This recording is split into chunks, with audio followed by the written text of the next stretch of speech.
the ideas will be?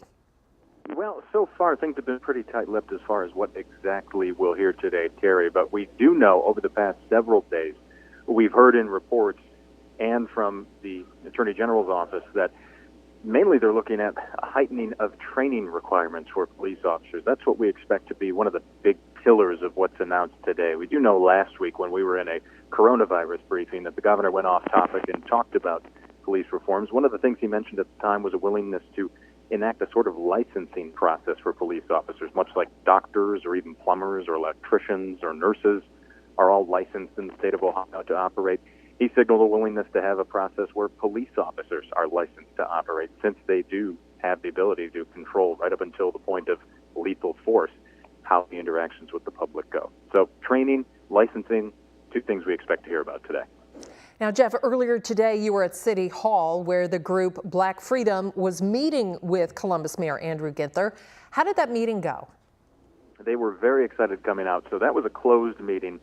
We weren't able to be in there at the time that Black Freedom, 5 of their members, met with the mayor. But when they came out, they were hugging, smiling, cheering with each other, very excited because they got, as we've since learned, they got confirmation that Columbus and the mayor will support joining the 8 Can't Wait campaign. That's a national campaign for use of force and other methods that police use to get cities in the United States to agree to 8 sort of limitations or rules when it comes to using force.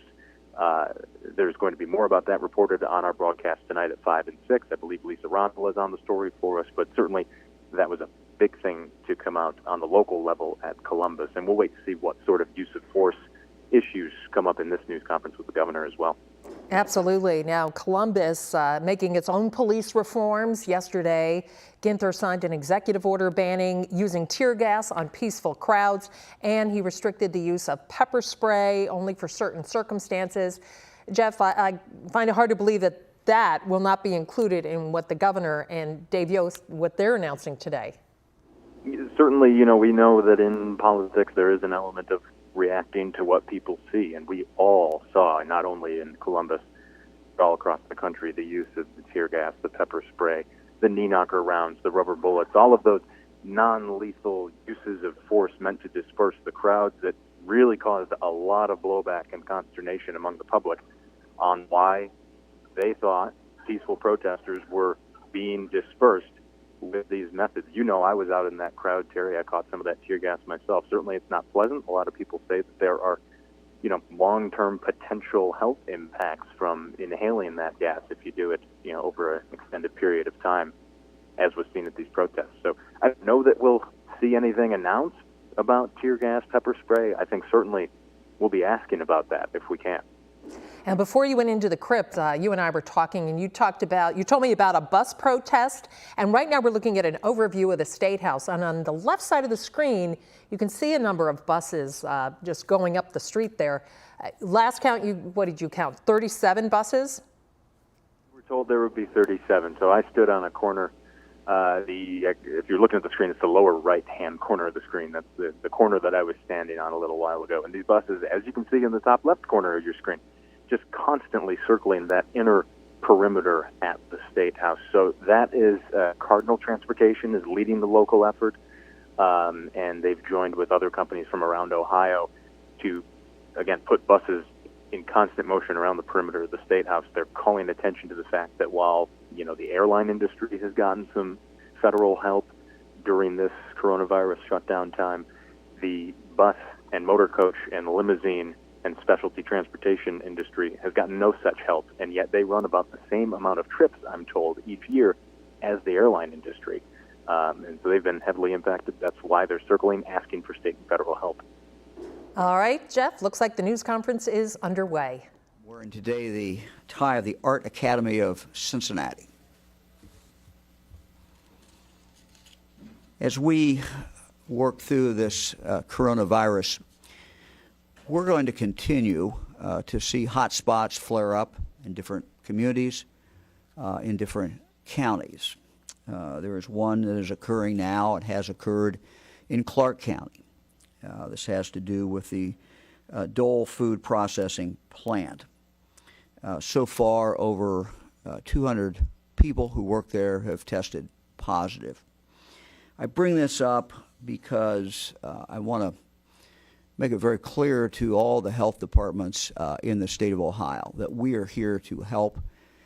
If you have a situation like that, or a situation where there's a real hot spot where we're seeing a lot of individuals come down, people, our citizens come down with the virus, we are here to try to help. So, for example, in Clark County, we're helping with the tracing. We are also helping with interpreters to be able to talk with individuals who have come down with the virus. We are also asking our Zone 3 health partners, the hospitals, to become involved and to help as well. So this is the type of help that we at the State Health Department can do. In regard to tracers, we have hired approximately 100 new tracers. Again, when a health department gets a hot spot, we can have those tracers back them up and assist them. The other thing that I would urge all our health departments around the state is to continue on the hiring of the new tracers. I know that you have people who are already employed who are doing this, but we're going to continue to see spikes in different places, and it's important to be ready to tackle that. But again, we're there as a backup. We're there to give you help. This is the way, the testing, the tracing, this is the way we can be on the offense in regard to the coronavirus. Very, very, very important that we do this as we move forward. I would like to thank Attorney General Dave Yost for being with us today. Dave, thank you very, very much for being here. And I will speak first, and then the Attorney General will speak, and then we will go to questions from the news media. The death of Mr. Floyd and the subsequent protests, demonstrations, and the violence have appeared really to lay bare some of our deep divisions in this country. Over the last several weeks, I heard from many people with different views. It strikes me, though, that many of these views are really not that far apart, and they're not mutually inconsistent. One can certainly believe that protests are appropriate and, in fact, needed, but also believe that violence is wrong and that violence is counterproductive. One can believe that the protests are good, but also that protesters should practice social distancing and wear masks to protect themselves and others, and many did. Some, unfortunately, did not.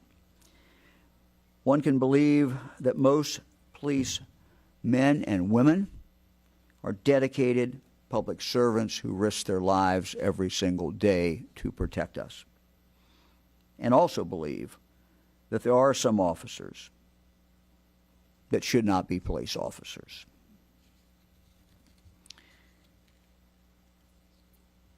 With the divisions that we have seen, we continue to see, it is important that we take every opportunity to pull together, because what unites us is so much stronger than what divides us. All of us, no matter the color of our skin or the way we worship, are so much more alike than we are different. The citizens rallying across this state, all but a fraction, are good people who want change, good people who don't want violence. They want to be heard. They want to be treated equally. They want to feel safe in society. They want everyone to be treated equally. Our law enforcement officers, all but a fraction, are good people who risk their lives for us each and every day. During the demonstrations in Ohio, we saw occasions where police officers, deputies marched beside demonstrators and joined in prayer circles. We've seen when demonstrators took a knee in protest in Columbus, we saw some law enforcement officers kneel as well. And there are other examples. The truth is that for the last few years, many law enforcement agencies across the state have worked hard to improve their community police relations and to enhance public trust. Many agencies have done a great job, and we must and we should acknowledge that. We must also, though, acknowledge that there are some officers in Ohio who just are not cut out to be in law enforcement. And they have no place being in a position of trust. We must do more to make sure that officers who lack that professionalism and who show racial bias, who are biased, are not wearing a badge in the state of Ohio. Last week I told you about our initial plans for meaningful police reform in Ohio, including the development of a new standard throughout the state for law enforcement's response to mass protests. We're working to get uniformity and get a best practice in place. We also talked about enhanced efforts to ensure more law enforcement agencies meet Ohio's standards for that use of force. Last week, I also announced the creation of a new Office of Law Enforcement Recruitment to help improve the representation of minorities and women in law enforcement agencies. This new office will develop and share best practices on the hiring of candidates who are best suited for this great career. It will assist agencies looking to hire more minorities and to hire more women.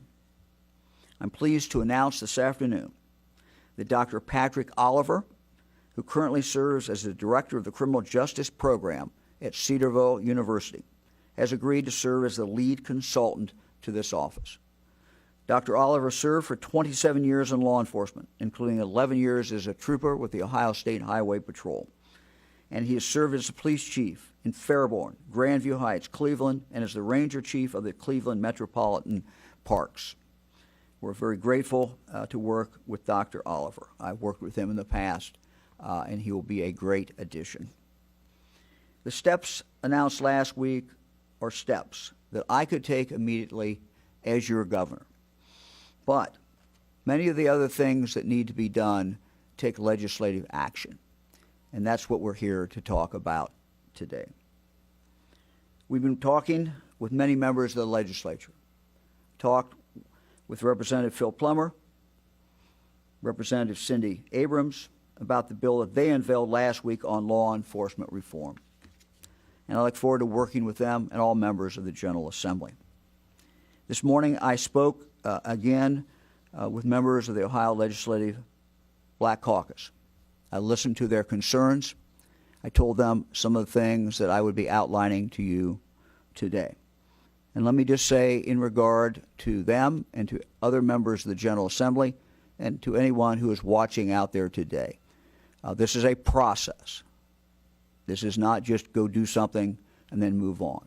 This is a process, and we must all commit to staying with that process for many, many months and many, many years ahead. Many of the things that I will outline today have been part of the Ohio Legislative Black Caucus's agenda for some period of time. The ultimate goal that I believe we all should share is to improve law enforcement accountability, training, and transparency. Accountability, training, transparency, and in that way, we can build public trust in law enforcement. Let me start with the first item. Today I'm asking the members of the General Assembly to require that before a person can begin training to become a law enforcement officer in the state of Ohio, they must first pass a psychological test showing that they are fit to be an officer. Law enforcement training is something that I've been working on for many years. As Ohio's Attorney General, I formed an advisory group in 2014 to examine how Ohio trained its officers and to help improve the process. As a result, Ohio added more than 100 hours to its basic training, and that was a needed improvement. 100 additional hours to basic training, and that included required training on implicit bias for all the cadets. We also strengthened our standards for those applying to a police academy. Applicants now must have a high school diploma. Amazingly, that was not a requirement, or a GED. That was not a requirement before. They must pass a drug screen, and there are more criminal disqualifiers as well. The concept of adding a psychological exam was also recommended by my Attorney General's advisory group on law enforcement training. We must really condition this to Ohio's basic training to help us prevent tragedies in the future. This should occur. The taking of this test should occur prior to the beginning of the work at the academy. Ohio must make sure that only those with the right psychological makeup are admitted to the police academy and eventually issued a peace officer's certificate. Following a cadet's graduation from basic training, but before issuing a peace officer certificate, the Ohio Peace Officers Training Commission will, under our proposal, check references and take other critical steps to further ensure the candidate possesses the appropriate character, fitness, and temperament to be certified police officer in the state of Ohio.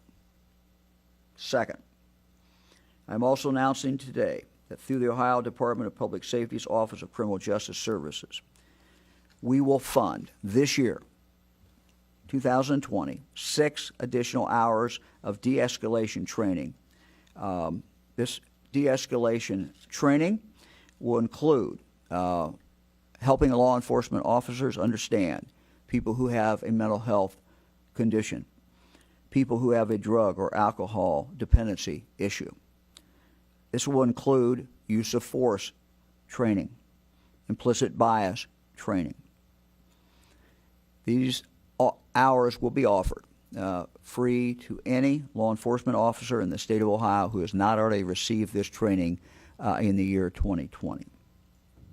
When I was Attorney General, our advisory group recommended an increase in the number of advanced training hours required for all Ohio officers. In response, I worked with the General Assembly to find money to pay for advanced training for every law enforcement officer in the state, 11 additional hours in 2016 and 20 in 2017, on topics such as crisis de-escalation, constitutional use of force, implicit bias, and others. There has not, however, been any required advanced training for officers in this state since. That was the last years that I was in office and continues to today. So we have to rectify that. With the exception of annual firearm requalification training, current state law prohibits Ohio from mandating advanced training unless Ohio pays for it. Some local agencies do pay for their own training if their budget allows, but not all agencies can afford this additional training, which means that some officers go years without any additional training. This is simply unacceptable. We as a state must do all that we can to ensure that all of our police officers, regardless of whether they serve in a big city, a suburb, a small village, have the knowledge and skills to properly protect the public. I've never met a law enforcement officer who did not want more training. And because they understand the importance of that training. Let me say again, no matter where an Ohio citizen lives, they deserve to be served by officers who receive a set number of advanced training hours each year.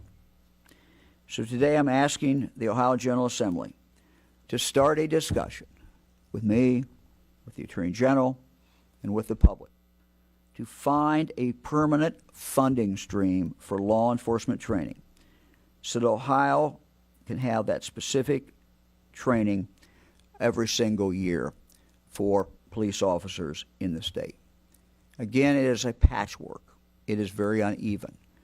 Most of the major cities, if not all the major cities, have that additional training. Some have their own police academy. Some have a physical academy. But there are hundreds and hundreds of smaller departments around the state who have not been able to afford that additional training for their officers each year. We have to find a permanent funding source to deal with that. Number 3, use of force data. Transparency in law enforcement is obviously critically important. Today I'm asking the General Assembly to create a standard definition of use of force and to mandate that all agencies in the state report information on these incidents every time there is a use of force. That should be reported to the state, to the Office of Criminal Justice Services. Right now, unfortunately, we do not have a holistic picture of how often use of force happens in Ohio, let alone if the force was justified or excessive. This data simply is not tracked across the state, and we must begin to do that. I am today directing the Office of Criminal Justice Services to begin developing a public database to house this information. I fully intend to make submitted information then available to the public. This information should be more than just statistics. It should also include public incident reports and other supporting information to allow for a better understanding of each and every incident.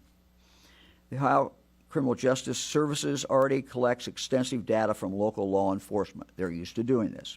In fact, just this month, they added a new feature to their website that allows the public to look at data on certain violent crimes and property crimes from reporting agencies across the state.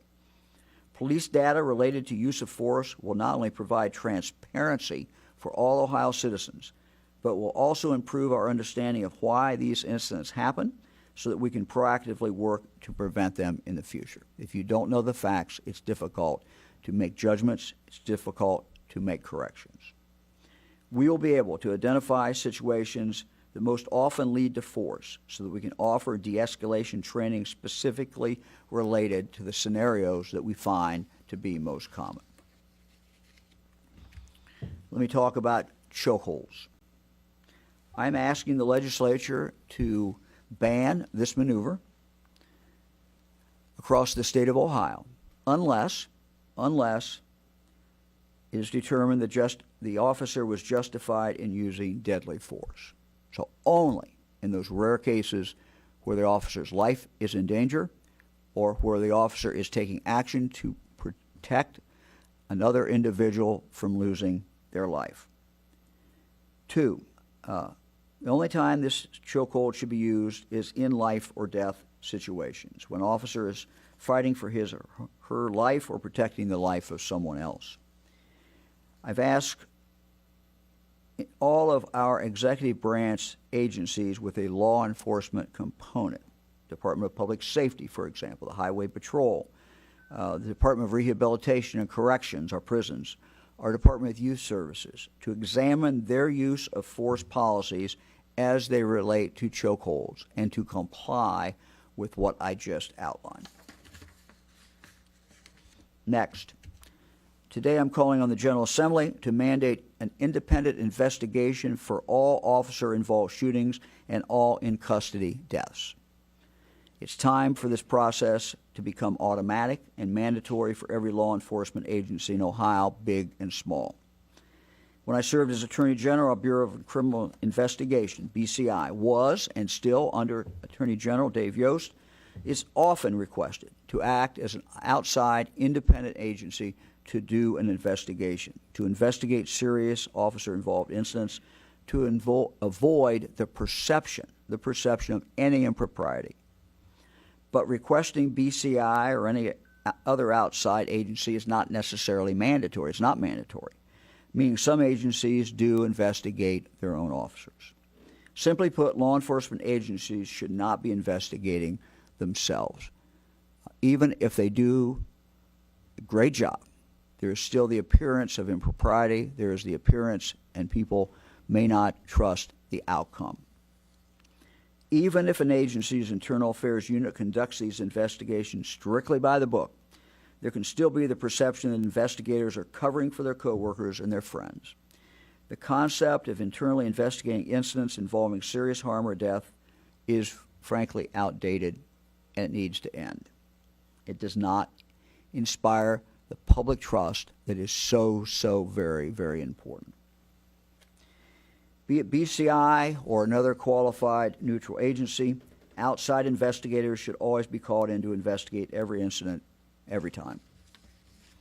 Now let me turn to independent prosecutions. I'm also asking the legislature to require the independent prosecution of all officer-involved shootings, in-custody deaths, and incidents that lead to serious physical harm. Even though our Elected prosecutors are perfectly capable of handling these matters. They do work closely with the local law enforcement agencies in their counties. So the perception of impropriety can certainly exist. Independent prosecutions will help give the public more faith in the process, and it just makes sense to have an outside independent prosecutor assigned to these types of cases. In that same spirit, I want to talk now about Ohio State Highway Patrol investigations. Traditionally, the Ohio State Highway Patrol has been one of those agencies that investigates their use of force incidents themselves. I am announcing today that I have directed the Ohio State Highway Patrol to no longer investigate these incidents, but to ask the Attorney General's office to do that, to ask the Bureau of Criminal Investigation to do those investigations. And I've talked with the Attorney General, and he has agreed to do that. We certainly do have a professional and good internal investigation team at the Highway Patrol, and I'm not aware of any problems with any of their investigations since I've become governor. But this is still something that I believe we must do. Let me talk about body cameras. I'm also want to talk about the body cameras. First of all, our goal should be to ensure that every police officer in the state of Ohio has a body camera. Many do, some do not. We must work to make sure that that happens. I am directing Tom Stickrath, our Director of the Department of Public Safety, and Colonel Richard Fambro, the Ohio State Highway Patrol, to begin outfitting our troopers throughout the state, our Highway Patrol, with body cameras. Today, troopers have cameras on their cruisers, but the use of body cameras by law enforcement is a best practice and is essential for transparency purposes that our troopers use these as well as police officers. I'm asking the legislature to examine what help the state can provide to other local agencies in regard to body cameras. I know that we not only have an expense with body cameras, but it's also been brought to my attention by many of the mayors in the state that the storage of the information, this footage, can also be very expensive. And so we are looking at that to see what we can do to be of help, and I've asked the General Assembly to do the same thing. Let me now talk about the professional licensing of police officers. Today I'm asking our General Assembly to create a law enforcement oversight and accountability board, including members of the law enforcement community and also members of the public. We must begin treating our law enforcement officers like we treat those in other professions. They are truly professionals, and we need to treat them that way. Doctors, dentists, lawyers, barbers, those and many other occupations are held to high professional standards, often with a code of ethics. They report to oversight boards, and if they don't follow the established professional standards, their licenses can be suspended or those licenses can be revoked. Now, under current law, an officer can be fired from one agency for racial profiling, let's say, for lack of professionalism, or for simply just not doing their job.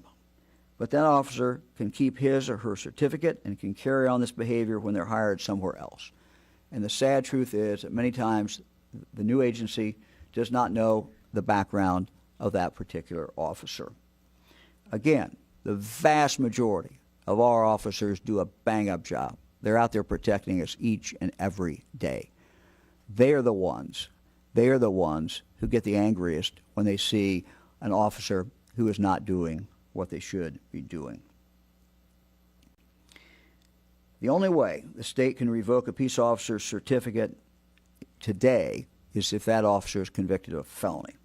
There's no mechanism in Ohio to revoke a certificate for conduct that might be bad, might be horrible, but is not necessarily criminal.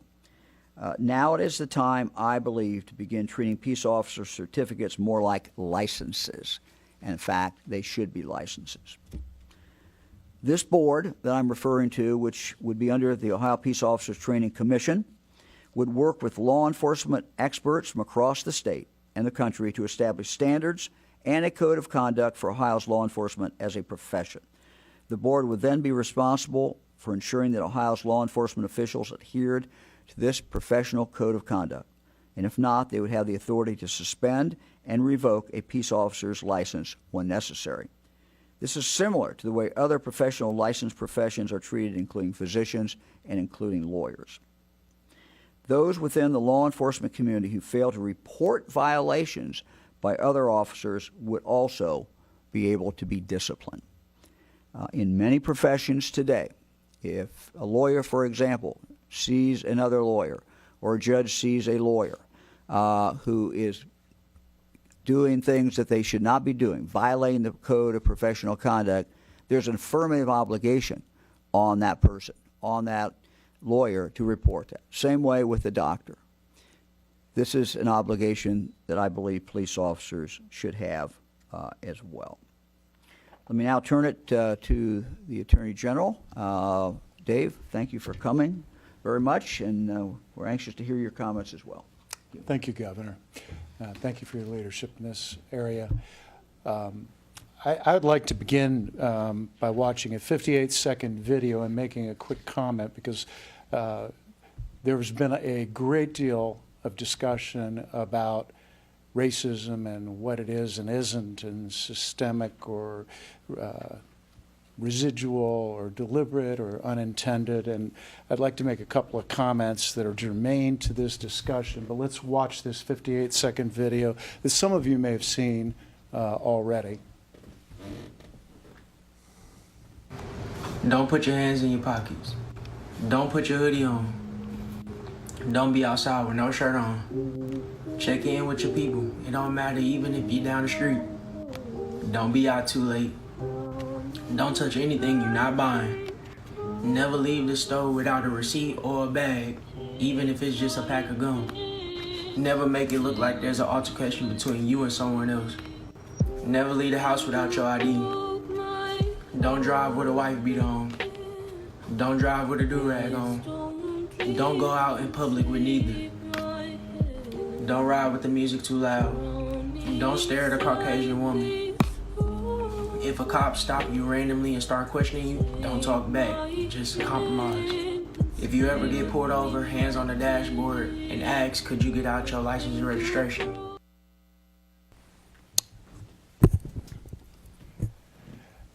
That video was an excerpt of the the lessons that his mom taught him, a young man.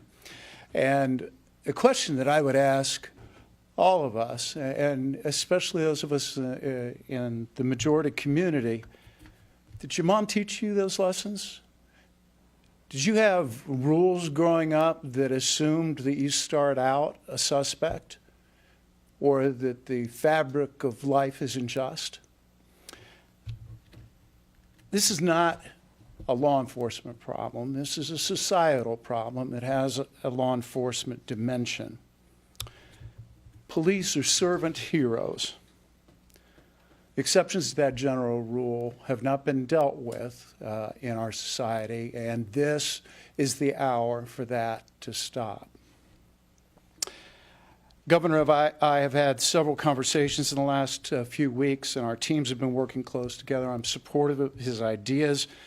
Guiding principles for me begin with legitimacy in a government that is a self-government by, for, and of the people. It starts with legitimacy. Do people accept that most of the time the processes are fair, that disputes are fairly heard, that the same rules apply to everybody? For a significant part of our population, the black community, that's not the case. We need to have independence in investigations and prosecutions. No more do-it-yourself investigations.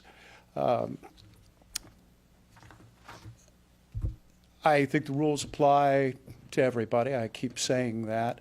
They apply to BCI too. And if our agents have, God forbid, one of these incidents, Governor, we're going to ask you to have the Highway Patrol unit that you mentioned that's very highly qualified to do an independent investigation in our shop as well, because independence is a bedrock principle that cannot be compromised. And finally, we've got to be able to get rid of the few bad cops. I want to talk for just a moment to my brothers and sisters who wear the badge. Those bad cops, and you know who they are, they're making your job and your mission harder. Those few bad cops are putting your life in jeopardy. They're making you less safe on the street. They're why you're being painted with the same broad brush. I talked to a sheriff earlier this morning in a medium-sized county. And he said, Dave, I'm just so tired of being kicked around for, people that, those aren't my officers. Those aren't my deputies that are doing this. And we're tired of all law enforcement being painted with the same broad brush. Help us get this legislation passed. Help us to get rid of those few bad cops that are making your lives more difficult. We need the good cops to stand up for justice. Now, I want to mention a few things just on the governor's proposals, a few of them. Many people are not familiar with BCI's officer-involved shooting investigators, and I got to say, there's some really good people out there in local agencies that do this work. We have a great unit in Columbus that does solid work. And this isn't about the competency of any individual unit or any individual officer. It's about independence. It's about legitimacy. It's about whether folks in the community are going to feel that the investigation was properly done and fairly done. Being independent. So our unit has averaged for the past 4 years under former Attorney General, now Governor DeWine, and during my tenure, has averaged 35 of these cases a year. We do more than any big city in Ohio. Our folks know what they're doing. They're really good at it. And we have a manual that we follow that has been recognized as a national model. The standards board that the governor mentioned, there are a lot of ways to put this together, a lot of due process safeguards that can be imagined. And I'm committed, and I know the governor is as well, to working with all stakeholders to make sure that this is transparent but also fair to the officers and is going to make our communities safer. I'd like to mention training for officers. We're doing a very deep dive and examining how, not only what we train, which is done before, and frankly, we have a pretty good sense of what is done. And I don't know that the syllabus or the list of subjects is terribly deficient. But we're looking at how we do it. We're questioning the underlying assumptions. What do we reinforce in our training? What are the methods of teaching? We have several buckets of things that we need officers to deal with. We have the knowledge base, and that can be done on video and in a classroom.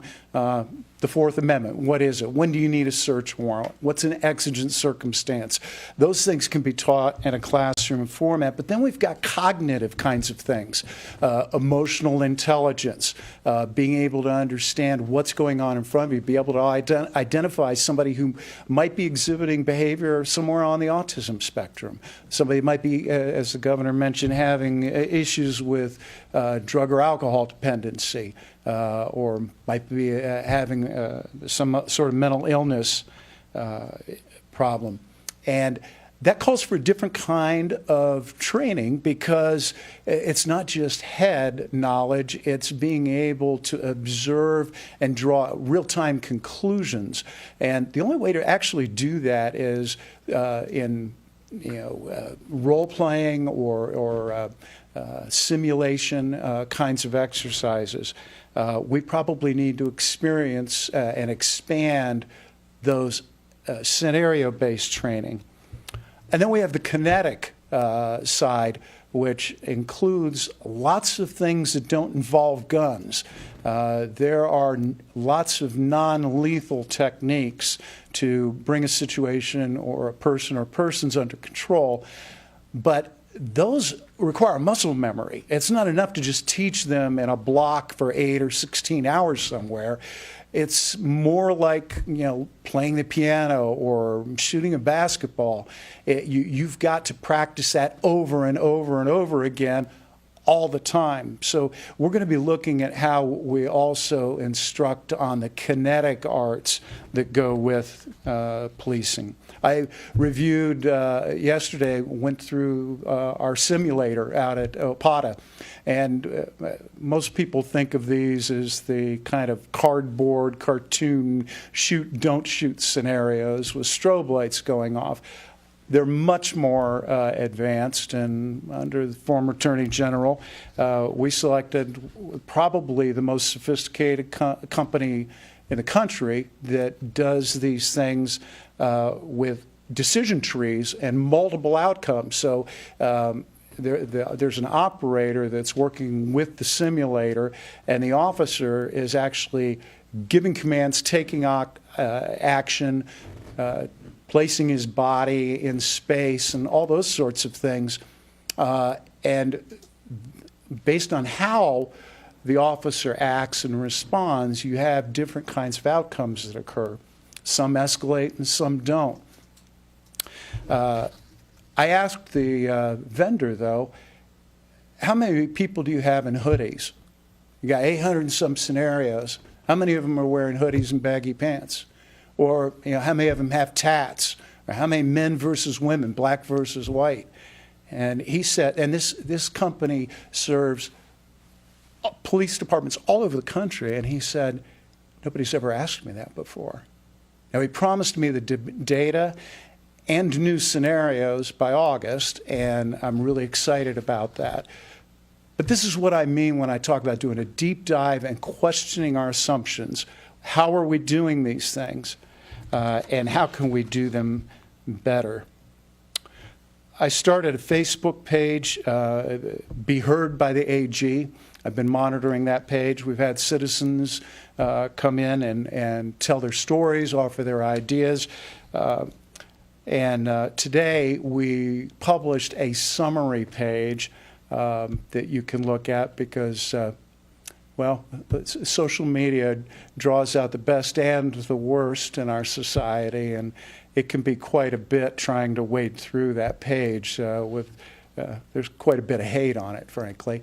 I don't want to censor the hate or the inappropriate remarks, so what we did was we polled the substantive comments into a page that you can read fairly quickly and easily, and I'm proud to report that the measures that the governor and I are announcing today reflect some of the input that we received on that page. We are listening deeply, and we're going to continue to do so. All authority is given for the benefit of someone else. And particularly in a system of self-governance like we have in America, we the people, give the governor, the attorney general, police officers, and everybody else authority to do good for us, to do good for society. Now, I understand that some of the things that we have talked about today are going to be uncomfortable.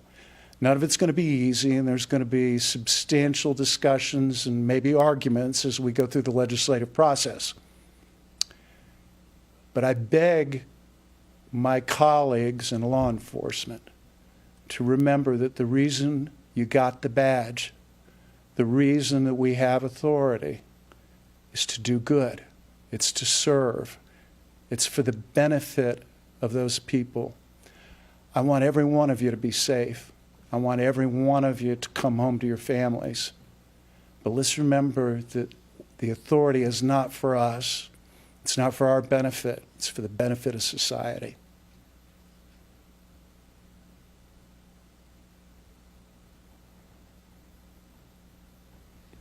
Governor? Dave, thank you very much.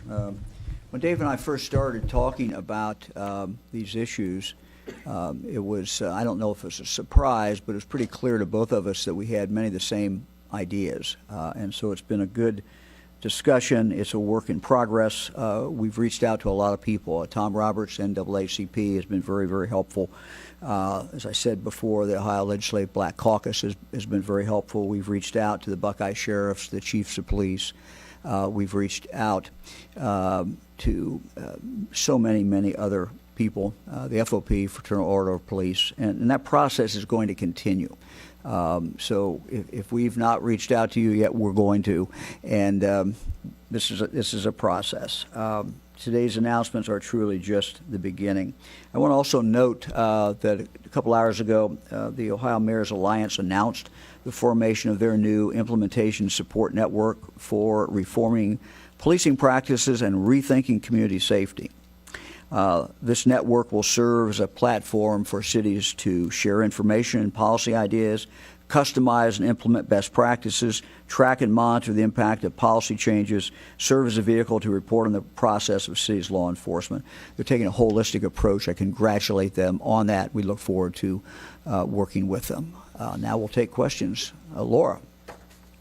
Good afternoon. It's Laura Bischoff, Dayton Daily News. Governor, do you have a price tag on how much the training, the cameras, the standards boards, all these things are going to cost, and how will you get that done?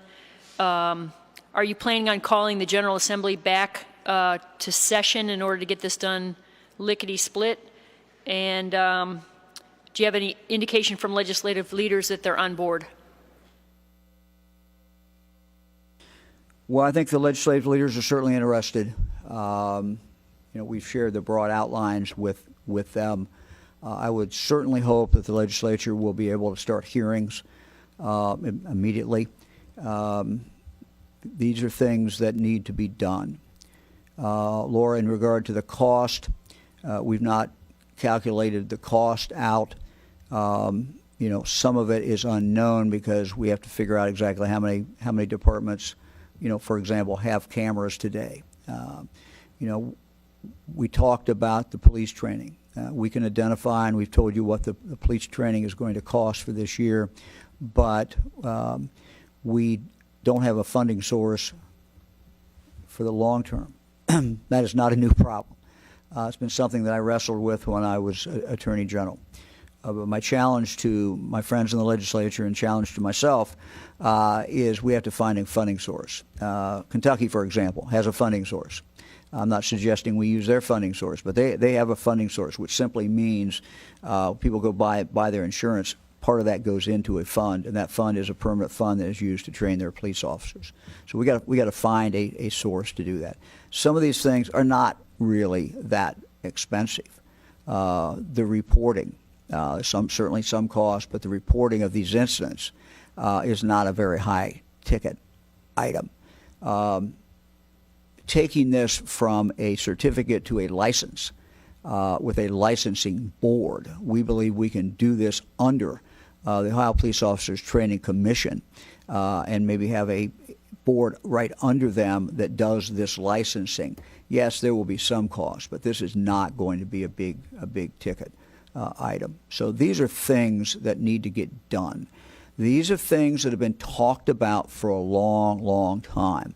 None of these ideas, I don't think of one of them, Dave, is something that you and I dreamed up. These are things that have been out there. People have talked about. I've talked about them. The Black Caucus has talked about them. Law enforcement people have talked about them. So it's time for us to do it. It's time for us to get these things done. There is no reason why these issues should not be dealt with. That doesn't mean we've dealt with every problem that we have, But if we can do these things, these are very, very significant steps that will, I think, engender trust, and people will be able to feel that cases are being investigated impartially. They're going to be able to feel that there is accountability. They're going to be able to feel that the system actually will, in fact, work. So I'm very excited about it, and this is something we need to get done.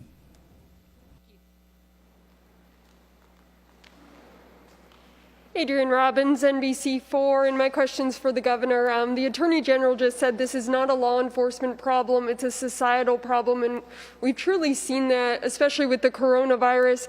After speaking with the Ohio Legislative Black Caucus, do you support racism being declared a public health crisis, and do you think it is one? We had a long discussion with that this morning. I told them that I would come back with them after I'd examined the resolution a little more, thought a little bit more, and I promised them an answer. And I will do that, and I promise you the answer. What is not in dispute and should not be in dispute is that we find in society racial disparities. There are disparities not just in regard to health, there are disparities in regard to housing, there are disparities in regard to education and other opportunities. So that is certainly not in dispute. What is incumbent upon all of us, and what I always judge myself by and judge whether we're making progress, is what we get done about it. What are we doing about it? And we've laid out an agenda here today that is an agenda in one area, and one area only, in the law enforcement area. We have laid out a pretty vigorous agenda in regard to health, in dealing with the disparities that we find in health. I laid that out in my State of the State speech, the first state, the only one, State of the State, as well as in my inaugural speech, and said that this is a priority of this administration. The coronavirus has brought home, again, it's pulled back the curtain, if we need to have that done, to show, again, disparities based on race. And so these are things we have to fix.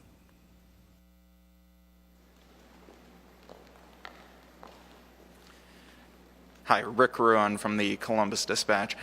Governor, you talked about the ban on chokeholds other than in, I think you said, life-threatening situations. That can be kind of a subjective term. How are you looking at life-threatening situations as we talk about them here, and do you think that the General Assembly needs to define them as part of this? Well, I think I was stating, I guess I was stating what I thought was obvious, that chokeholds are not good. They should not be used. If a police officer he can take someone's life to protect his life from serious bodily harm or death, I'll turn to my lawyer over here, and he can correct me if I'm wrong. And the same way, if he can do that to protect someone else's life. Life is precious. You can only take someone's life to protect that life. So no matter if he was able, for example, or she was able to pull their gun out and shoot the other person, and if that would have been justified, well, it would have been justified to use a chokehold too. I mean, it's. I'm just trying to walk through the logic behind this. But in essence, chokeholds would be banned. Could you have a circumstance for, in some case, where he or she felt correctly that their life was in danger, they had to take action? If they could have taken lethal action immediately, then they certainly couldn't do anything else that would come under that or be less than that.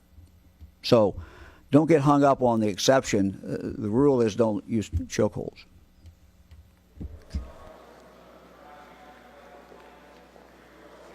Hello, Governor. Jim Province with the Toledo Blade. This new licensing board that you're talking about creating, would they be able to act retroactively? Could a police officer be brought before them on day one based on prior actions before the board was created? Well, I would think as a matter of policy that they should be able to. Again, that might be challenged in court.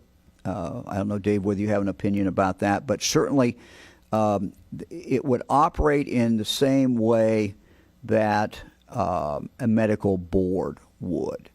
And generally, the principle, I think, is that if newly discovered evidence that comes to light, it may have occurred a while ago, but if it bears upon that person's ability to function as a doctor, function as a nurse, function as a teacher, and you now have that information would certainly be available. Dave, you want to comment at all on that? Well, I agree with you. It would be challenged in court. Generally, ex post facto laws are forbidden. You can't do a law with retrospective prohibitions on conduct. There's an exception in the law for remedial measures, and so I think the governor was actually probably alluding to that exception in his last paragraph. If you could show that the action went to the fitness of the person to serve as a police officer as opposed to merely a bad act that violated current standards, you might be able to have retrospective application. But that's going to be something that would probably involve lawsuits and courts. Thank you.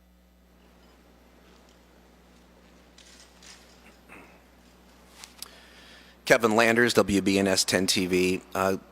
Governor, despite the good intentions of what you announced today, there are still African American families in our state who fear every time that their children walk out the door that they're going to be harassed by a police officer or potentially be killed by a police officer.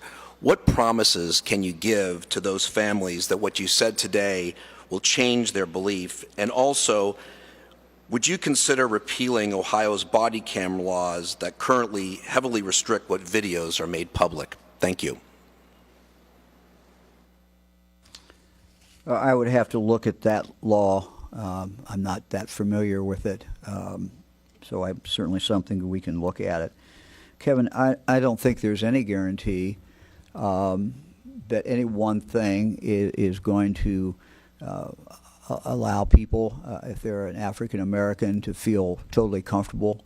But this is a work in progress. These are things that we can do that matter. And I've always felt that we should not fail to do something just because it wouldn't give us all the relief we wanted, or it wouldn't deal with everything that we want to deal with. My attitude is if we can make progress today, let's make progress today. Let's do things that will give people more confidence, give people more belief in justice. And if we can do that, then we can get that done, and then we need to move on and see what else we can do. Just like this country, life is not perfect, and we have an obligation to do everything we can to fix the problems and work on them every single day. But these are meaningful changes. And these are changes, Kevin, that have been around a long time. We have talked about these things for a long, long time. None of them are new. None of them originated with Mike DeWine or Dave Yost or Phil Plummer or anybody in the legislature. These are ideas that have been around for a long time, and it's time for us to take action. We have it within our power, to the governor's office, attorney general, this legislature, to change these things, and we must do that.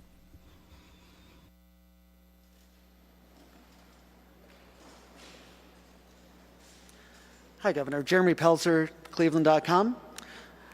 Especially regarding your proposals regarding punishment of police officers or licensing of police officers, changing how that's done. How do you think you're going to run into any trouble? Is there any barriers there regarding police unions and collective bargaining agreements? Is that something that you will or lawmakers will have to negotiate with police unions over? Well, the legislature will do what the legislature is supposed to do, which is to hold hearings. They will hear from people who like our proposal, people who don't like our proposal. They'll probably hear from people who think they can make the proposal better, and they'll probably be right. Look, we don't put this out as perfect. What we're putting it out is these are ideas whose time have come. And the details can be worked out by the legislature through the committee process, which I have a great deal of respect for. And so I'm confident that the legislature will do what the legislature should do, and that is to have a good public discussion. People are going to look at that. I believe, from law enforcement officers who I've talked to and have known for many, many years, going back to when I was an assistant county prosecuting attorney over 40 years ago, that law enforcement officers are professionals. They want other officers to be professionals. They want their profession to be respected, and that they want to get rid of people in their profession, a minority, a small minority, who just shouldn't be police officers. So I think that when officers look at what we're proposing, that due process will be assured all the way through, that they will look at this and think that this is something that is not only fair, but it's a good thing.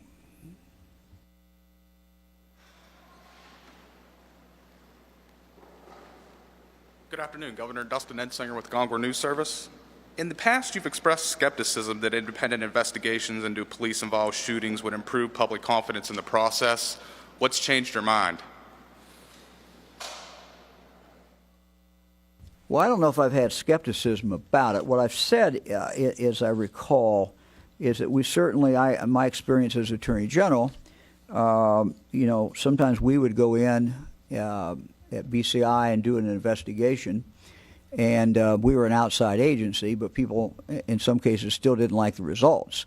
So that's never going to change. There are going to be people who don't like the results.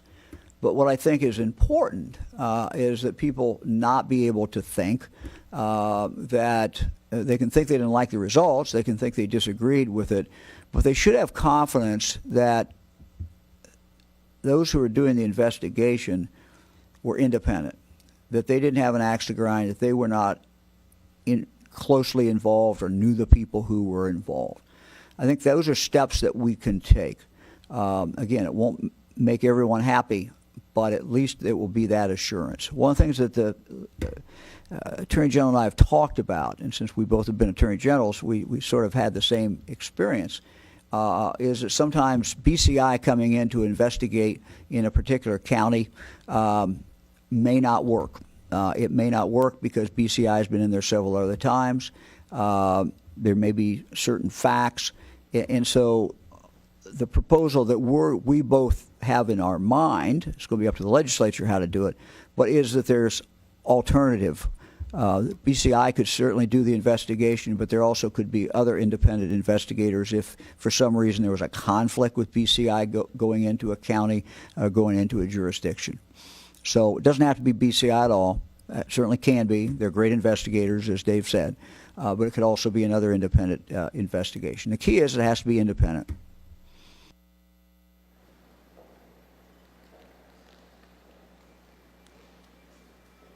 Hi, Governor. Noah Belinda with Hannah News Service. I'm wondering if you or the Attorney General have opinions on any changes to the civil liability that a police officer could face for wrongful actions, particularly if you're going to have a new board that will make official determinations that they acted, outside of the scope of what the standards are. Not really looked at that. You're talking about a civil lawsuit against that particular police officer. Yeah, I have not looked at that, but that's certainly something I'm sure the legislature will take a look at, and there'll be, I would assume, witnesses who will want to talk about that. I've just not looked at that. Thank you.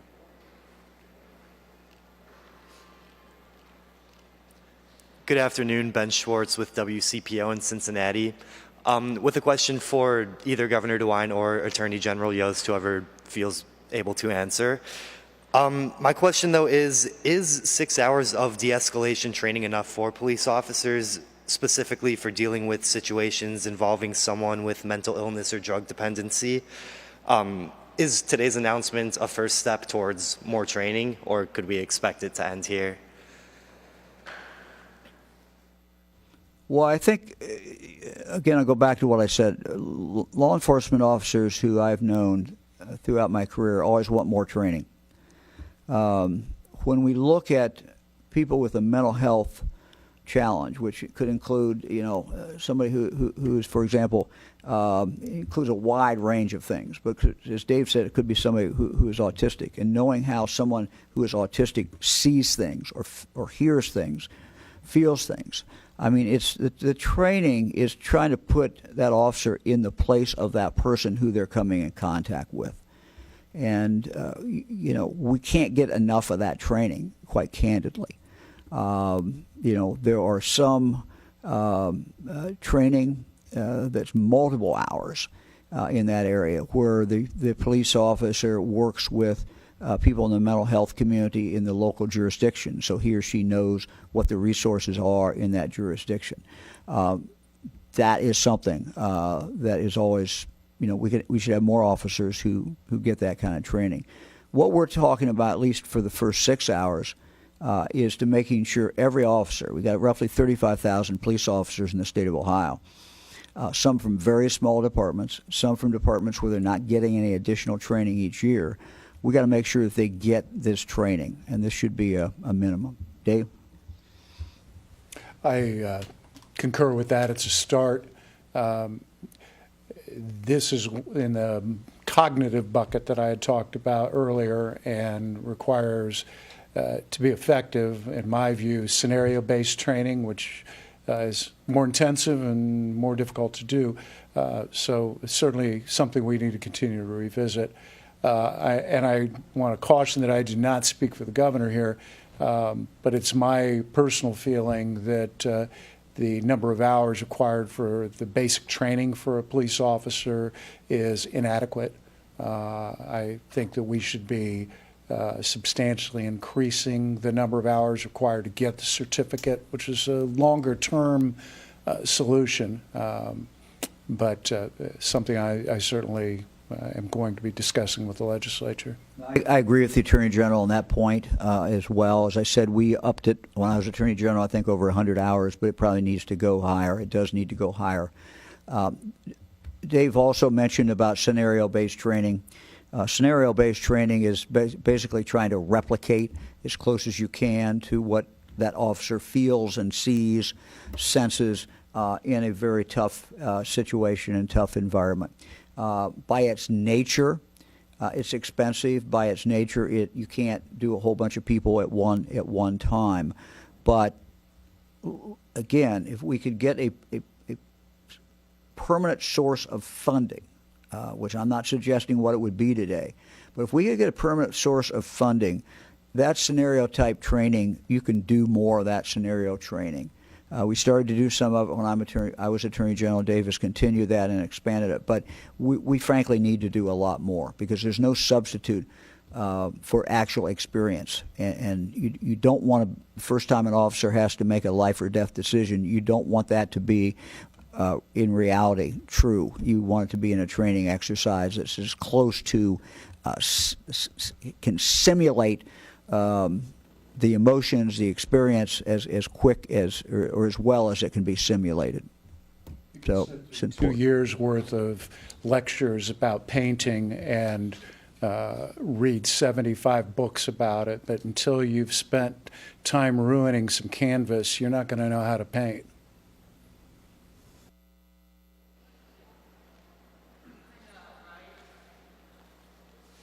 Good afternoon, Governor. Jeff Reddick from ABC 6 News in Columbus. You've said several times today that these are proposals that have not only been talked about recently, but over months and years in the past.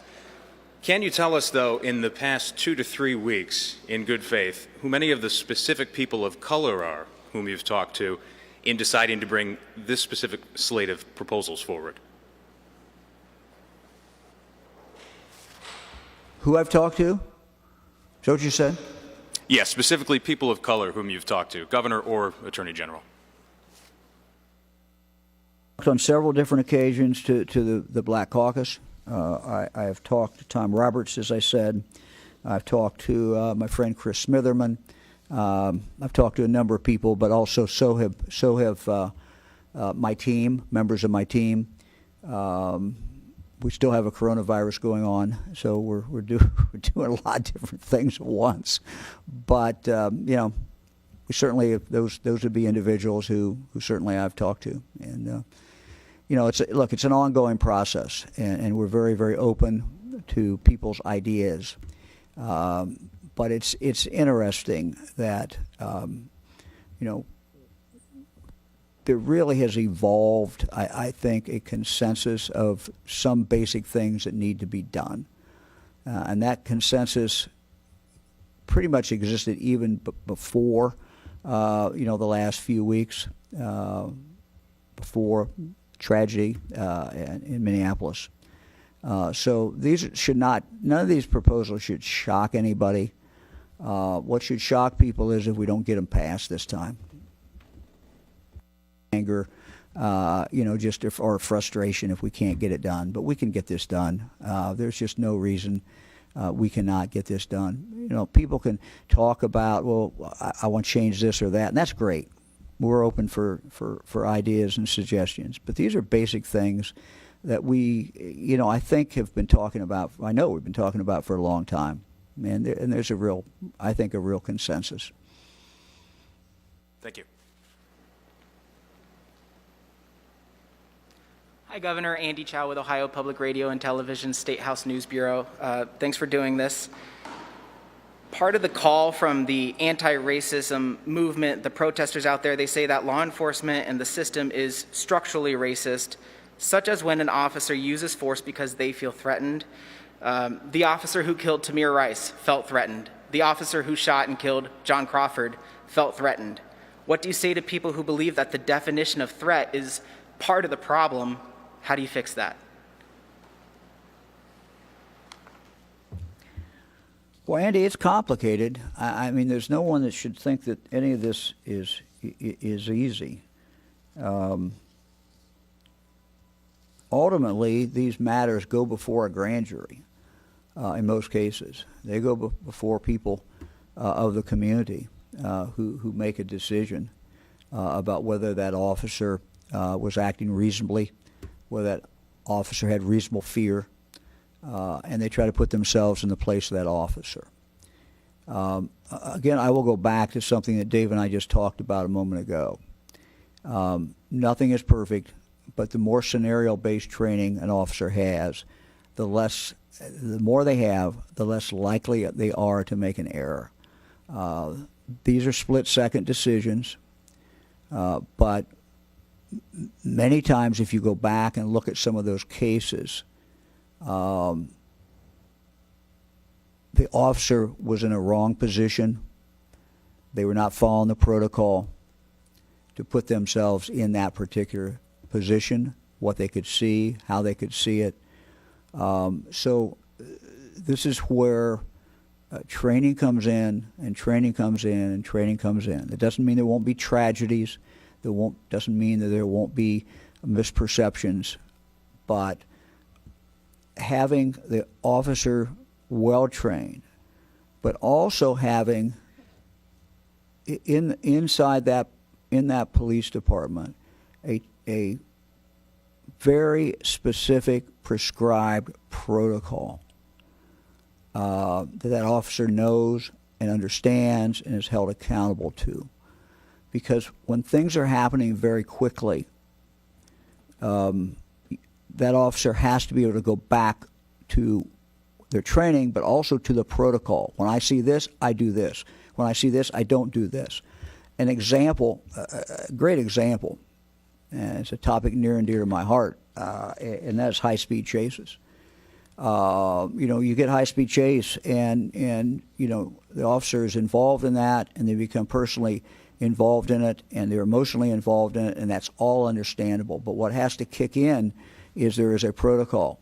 And when the officer sees this, in other words, there's only so many cars that can be allowed in a chase, whatever that protocol is. Whoever's in charge of that chase has the ability to call those officers off. I mean, all of these things, this is where protocol kicks in. And so none of this is easy. We're not saying if we do everything right here that we will not have a tragedy in the future. But our job is to lessen the odds of those tragedies occurring. And the steps that we're talking about today are steps that will truly make a difference.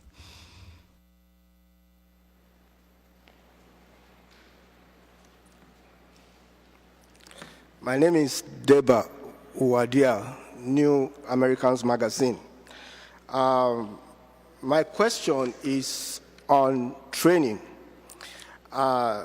In your presentation, you talk about officers having the right psychological makeup.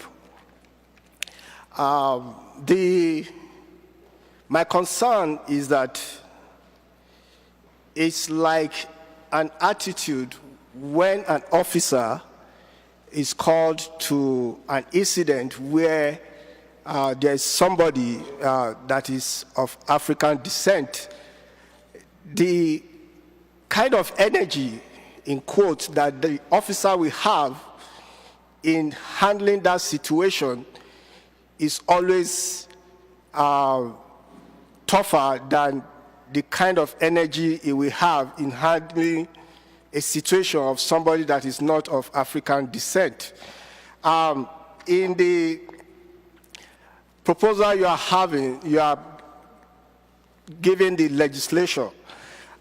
Is there something that we have to address that kind of issue where you don't see, where a police officer will not see an African American as very bad because it's a psychological issue? And not just for the police, the Attorney General talked about society. It's like it's also a societal issue. Do you have in place something that we help the society to also not see the African American that is going through a lonely place as a potential threat to that place? Thank you. And this is the last question. Thank you for a very, very good question. It goes to certainly a big societal problem. I don't have a great answer or a perfect answer, but you know, one of the things that when I was Attorney General, we increased training and started training actually in this area, and that's implicit bias. Under our proposal, we would make sure that officers get that training, because part of it is for the officer to recognize that they are carrying, we all carry some baggage, we all carry some preconceived notions, we carry some biases, whatever you want to call them, and at least being able to recognize those and try to learn ways to compensate and to recognize and say, yeah, I've got that feeling, I shouldn't have that feeling, or I have this bias, I have this way of looking at things. So yeah, I mean, that's one thing in regard to police that we certainly can do, but it's not obviously unique to police. It's you know, throughout society. So these are some of the challenges that we continue to face.